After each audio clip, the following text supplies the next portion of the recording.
Hello, my name is Stephanie Martins and I will be speaking about car appreciation. I'm going to be choosing the three first Fast and Furious movies to be speaking about the car appreciation and how you can see it inside the movies. Firstly, everything that I'm going to address is going to start with the type of cars that we're driving, the type of styles you see, how they drive in their drifting, the type of cars you see, their modifications, and how they were inspired from the original 90s Japanese drifting force in the mid class.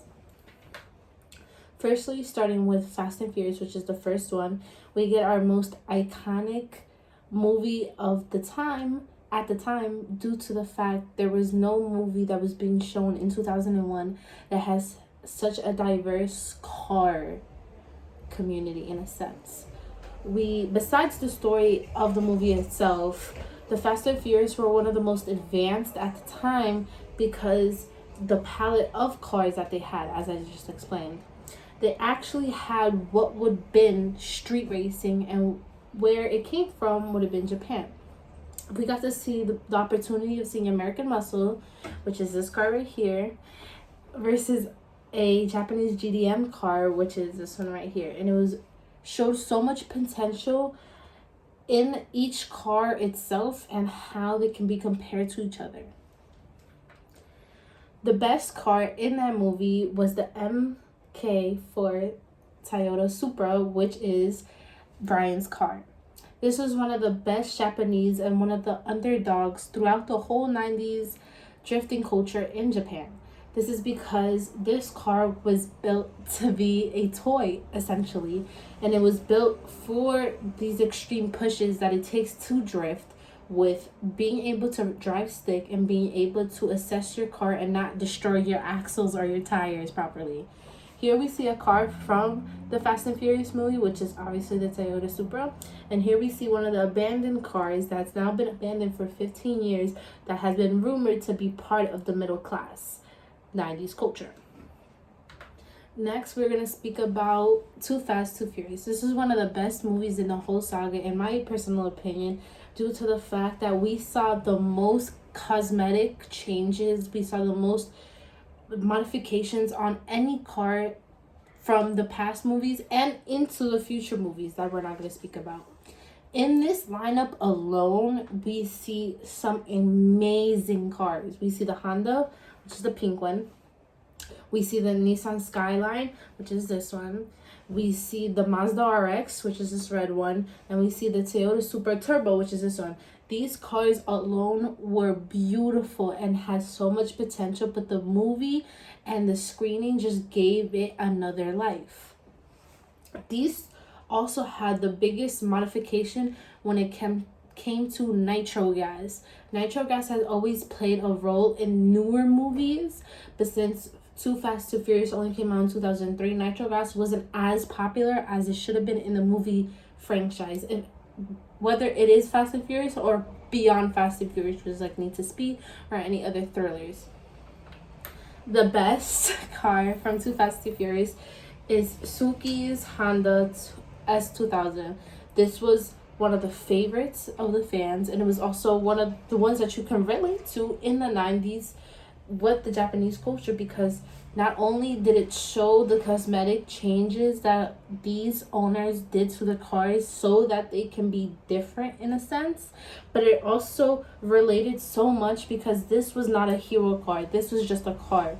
And we got to see it compared. This is the one from the movie, and this is the one from a presumed 90s middle class GDM sport.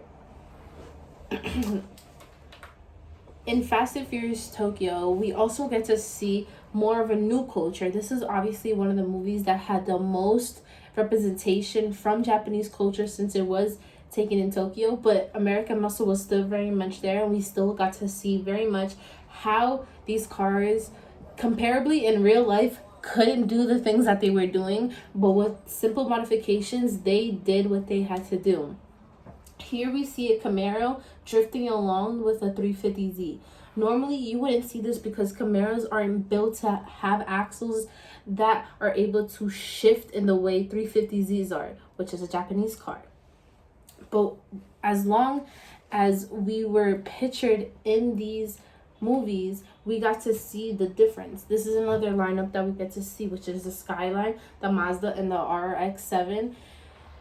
The whole culture and the whole customization was something that was so heavily inspired from the 90s that till this day we see it on our streets and we see it everywhere now, especially here in the Western society.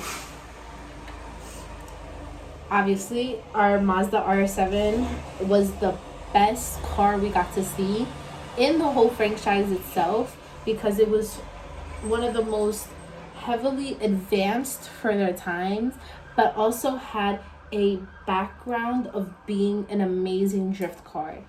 It also had its most tragic accident in the movie where it was flipped over. It broke many people's hearts to see such a beautiful, powerful car that used to be semi-older be renovated into something so extremely beautiful.